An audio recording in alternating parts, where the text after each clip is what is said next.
কলকাতার দুর্গাপুজো তো জগৎ বিখ্যাত, কিন্তু জানেন কি কলকাতার প্রথম দুর্গাপুজো কোনটি? না, শোভাবাজার নয়।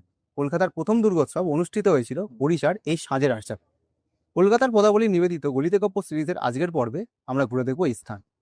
1610 খ্রিস্টাব্দে অর্থাৎ মান সিং এর কাছ থেকে এই অঞ্চলের নিষ্কর্ষ জায়গির লাভ করার 2 বৎসর পর লক্ষ্মীকান্ত রায়চৌধুরী তার স্ত্রী ভগবতী দেবীর অনুরোধে এই দুর্গাপূজা আরম্ভ করেন।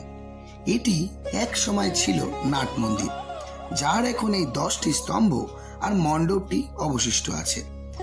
এখানে দেবী লাল গাত্রবর্ণা, দশভুজা, সিংহবাহনা ও মহিষাসুর মর্দিনী।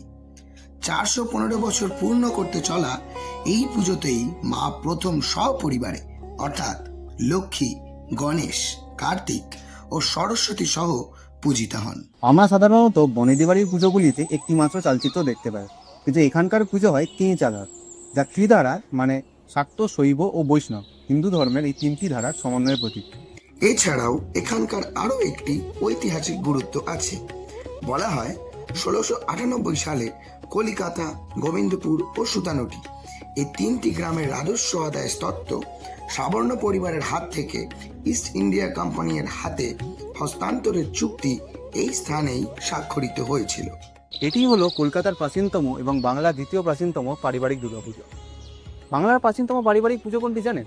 কমেন্টে লিখে যান।